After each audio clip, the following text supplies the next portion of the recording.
Hey guys, welcome back to my channel. And if you're new here, I'm Miriam Dow, wife, mom of four, real estate investor, and entrepreneur.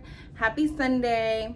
So this video is going to be about my real estate investing career, how it started, where I am, just because I get a lot of questions. And I did short form videos, but I just want to break it down for you guys and how you could do the same. So let's get right into it. Well, I bought my very first property in 2017, but this was a primary residence. I didn't know nothing about investing. I just wanted to, I didn't want to raise my children in New York City. So at the time, my son was born in 2013. And as soon as I had my son, I started learning about credit and learning about how I can fix my credit.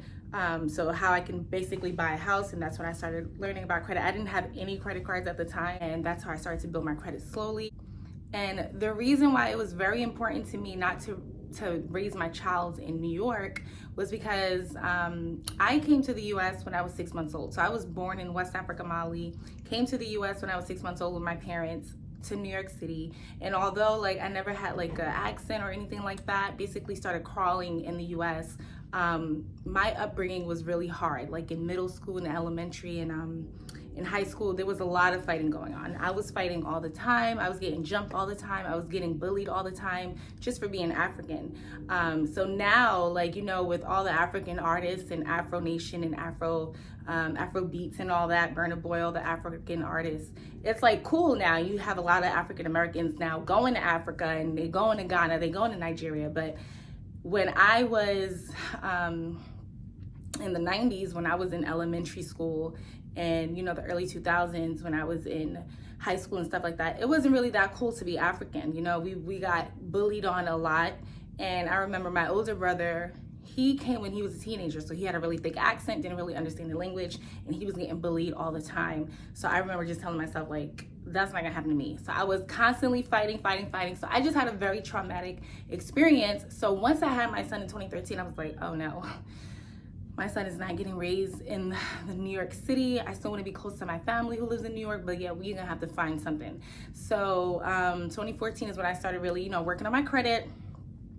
2016, I was ready to buy the house, but I had just switched jobs from Mercedes-Benz Manhattan to the company that I work for now. And although it's a very similar job, the fact that a large portion of my check comes from commission, the lender was like, oh, you actually just switched jobs, so we need to have at least 2 years of you working to know what kind of income you're gonna have. If it's a salary, it's one thing, but we don't know how much you're gonna be making. So I remember that being very painful to hear, and I was in tears. I was so mad because I was saving up all my money, my credit was good, and I had no idea. If I knew, I probably would have held on to the job at Mercedes a few months longer just to get the house. So they told me this March of 2016 when I had just switched over to my new job.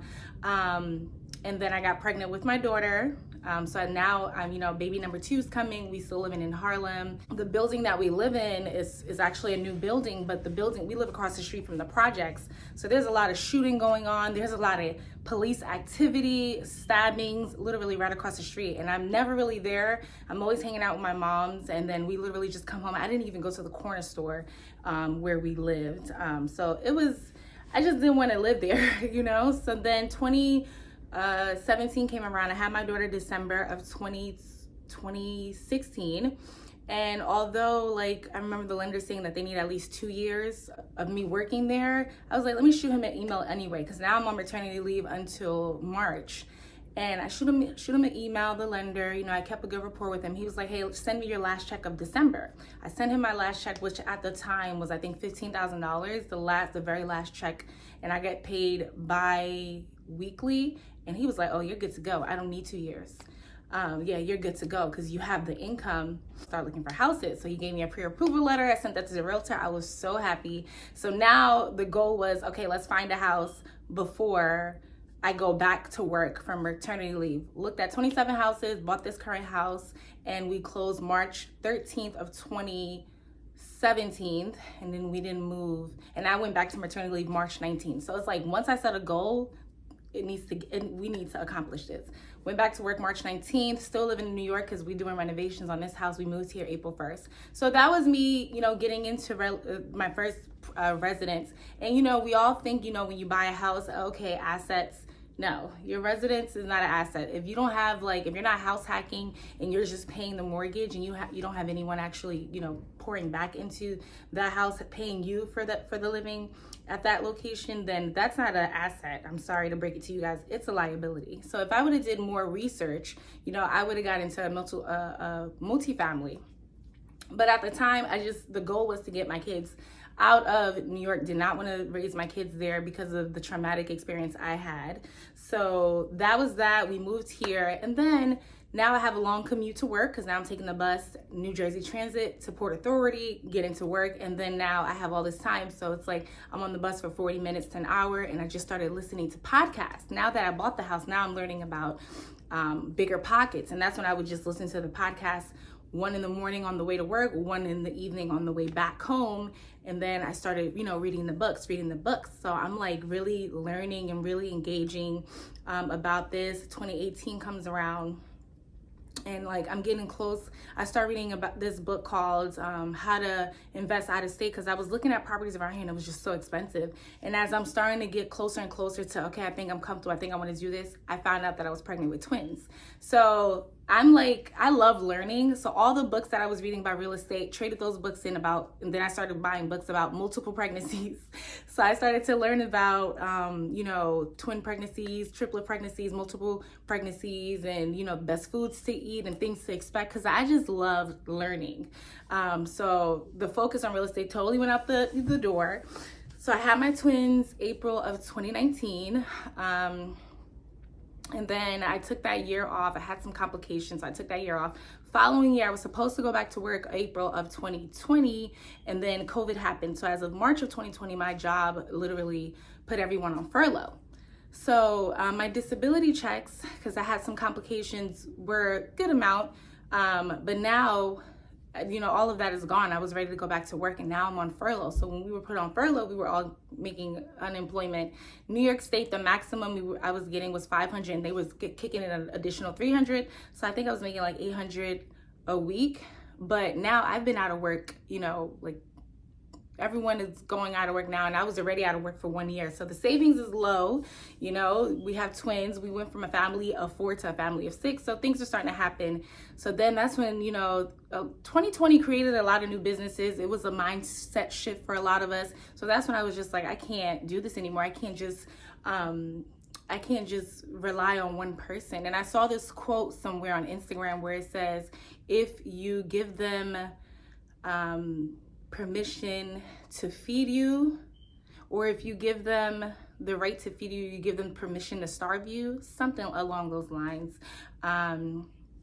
And I was just like, I can't just focus on, one source of income anymore. This isn't gonna work. And when I first graduated at 21, I had a hair company. So like, I'm a hustler. I come from hustlers. I come from entrepreneurs. So I had a hair company, and I was selling hair online, and I would drop off hair to customers. And like when I first had my son, I remember I would just get the little PayPal link. Someone just bought hair for $400 or $500. Most of the time, I didn't even have the hair in stock. I would just order it from my vendor right away, and then I'll ship it to the person. I would have influencers on Instagram. I would send them hair for free, and they were like in college, so they would be doing people hair on dorms, and then their customers would be buying hair from me. So it was really cool, and I was doing all this at 21. So like, I was always an entrepreneur spirit. I graduated with a bachelor's in business management, so I always knew I wanted to be an entrepreneur. Now I'm back into, okay, we need to find another source of income, because these unemployment checks just is not hitting. We have our mortgage, we have all these bills, we have our children, so it's just, things is not enough. And then I started going back into real estate, going back deep diving into my investing. And then I went into my 401k account, which was with T. Rowe Price at the time, and they were actually they were removing penalties. So I think altogether with the fees and the penalties, it was like 30% combined, but they reduced it down to just 10%. And they were doing it only up until December 31st of 2020 for families impacted by COVID-19. So of course, everyone in the world was, impacted by COVID-19. So if you were on furlough and stuff like that, you can get your money out. So once I learned that, I was like, you know what, this is a sign. Didn't touch the money yet. Found a realtor, just looking at a house on Zillow, And that's how I met Layla. The very next day, I drove out an hour and a half to Mercer County. We started looking at properties. And then I really wanted to buy a house by my birthday, which is October 10th. So we started looking at properties, I think in September. I think I put an offer on 3-4 properties. One of them was a bidding war. It was like an online auction, and I kept going up and up and up. My realtor was actually the one that messaged me. She was like, you're going too high here, so don't invest all this money into this property. So I ended up not getting that. Every other property I was putting an offer in, I was getting outbid by, and it's like, it was like 10-15 other people bidding on the property. And you would think, oh, this is COVID-19, so this is a great time to buy properties. No one's buying houses. Wrong. Everyone is buying houses, and everyone has money because now the government is giving out all these PPP loans, these stimulus checks and stuff like that. So people are using this money and they're buying houses, and all these people that have money. I finally got an offer accepted on a property that I spent $10,000 above asking. So they were the house was for sale for $75,000. I put up $10,000 above asking because there was another bidder, and I just wanted to win it at this point. This was the 4th house or the 5th house. So $10,000 above asking, I won it. And I was a little aggressive there. Maybe I would have won it $5,000 above because it needed some work. But I won the property. I bought it. I won the bid. I did no contingencies, no inspections because I already knew it needed a lot of work. I didn't hire an attorney because this is an all cash deal. So it's not as much paperwork like when you're buying a house with a mortgage, because it's so much paperwork. But it's literally a few documents that you sign when it's an all cash deal. So 2 weeks closing. I had that property. I closed November 13th of 2020.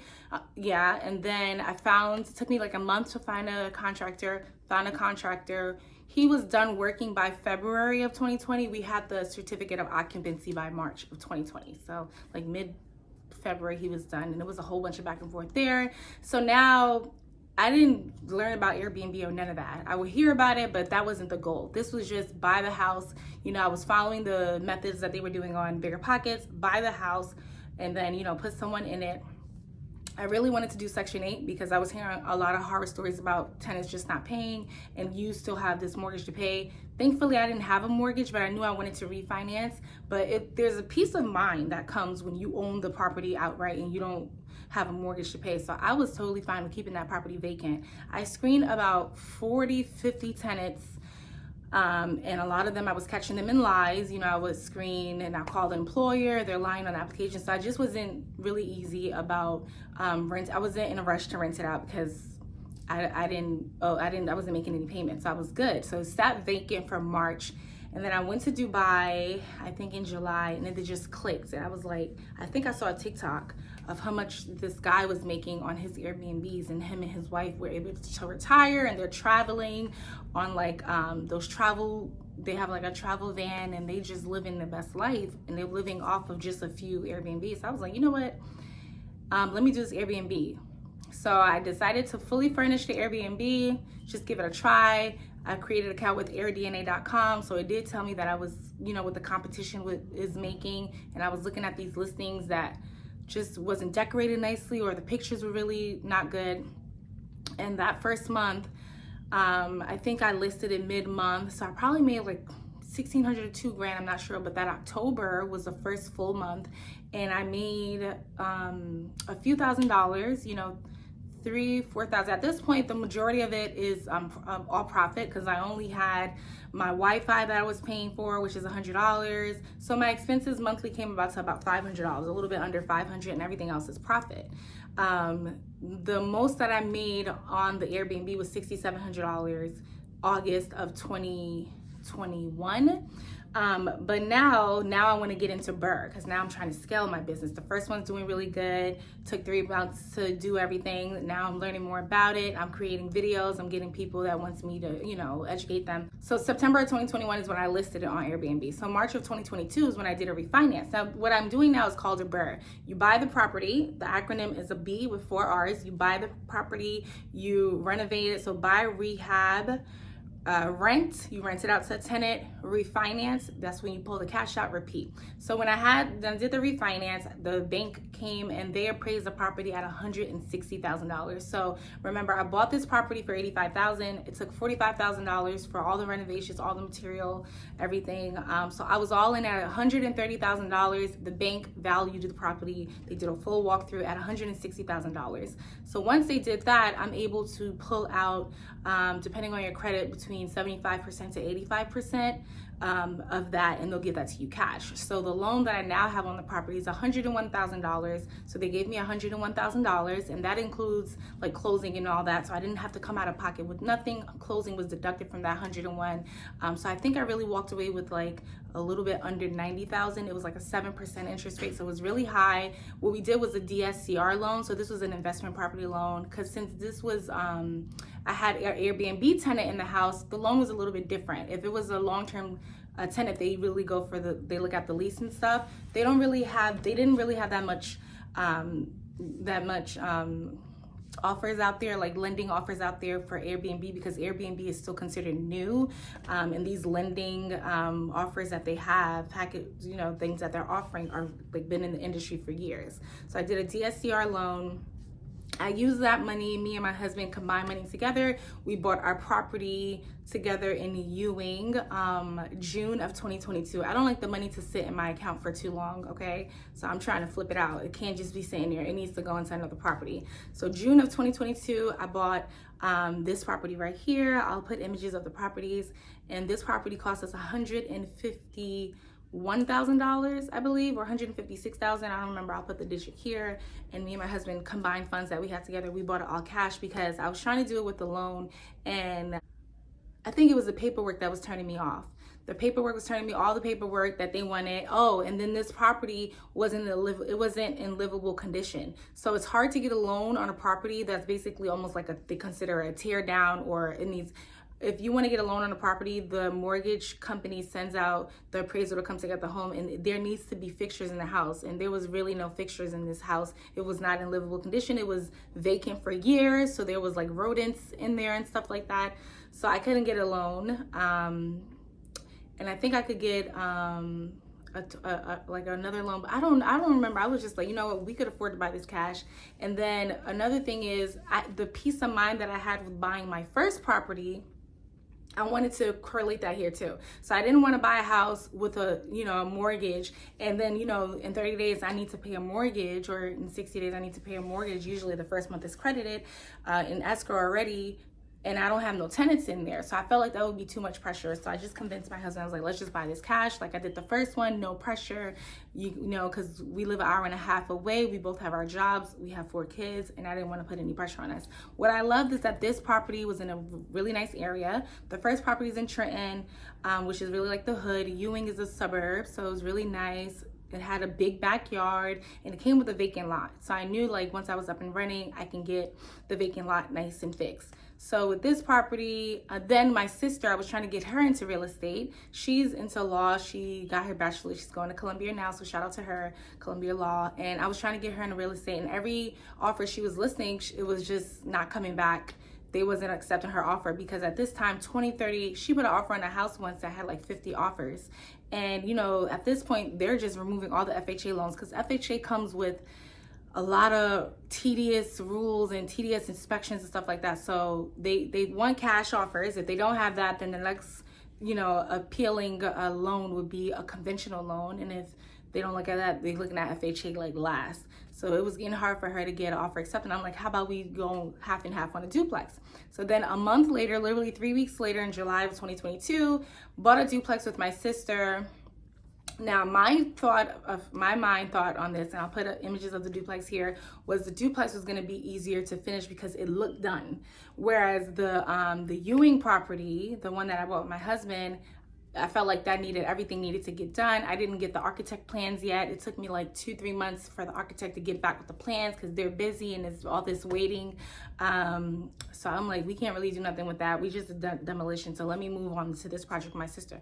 That project took like a year, because first we hired the wrong contractor. did a lot of bullshit jobs. And then once they started demolition, you know, they give you a quote, but once they start opening up the walls, you start to see like this plumbing was done incorrectly, this HVAC was done incorrectly. And plumbing and HVAC and electricals are big ticketed items. It's not just switch the floors. So he did the tiles and all this stuff, and it was taking him forever. And then a 6-week job turned into like 4 months of work, and I ended up firing him in November. So I hired him in July, August, September, October, November. I finally fire him. It takes me a month, and I'm having all. So what I decided to do was, instead of hiring one contractor, I decided to go on Thumbtack and hire specific people that are just, you know, professionals and experts in their field. So I had a floor guy come out, like 3 different floor companies give me quote for flooring, painters come out, give me quote for painters, tile people give me quote for the tiles for the bathroom and the kitchen, plumbing company, you know. So we ended up doing it that way, and it was so much expensive because at this point we spent so much money with the first contractor. You know, he was basically we were almost done paying him, and I decided to just fire him because the things he was, the tiles were horrible. There was still spackle over the tile that dried. In my head, I'm thinking, oh, that can get, you know, you can clean that off. No, once it dries, it's hard to peel it off of the tile. The tile that we bought was so expensive, and we ended up having to break all of this tile and had professionals come out and do it over, and they're just showing me things that he did wrong. Like, if I would have just left it the way he made these bathrooms, there would have been a whole leak. The bathroom would have just been leaking because there's some kind of waterproof board that's supposed to go before you put bathrooms down on the 3rd floor. They never did that. So I feel like they were in over their heads. They took this job. So it was a shit show. So that was the burr. Finally got done with that. We finally got the CO for me and my sister's duplex March of 2023. Now, this whole time, me and my husband's property is sitting vacant.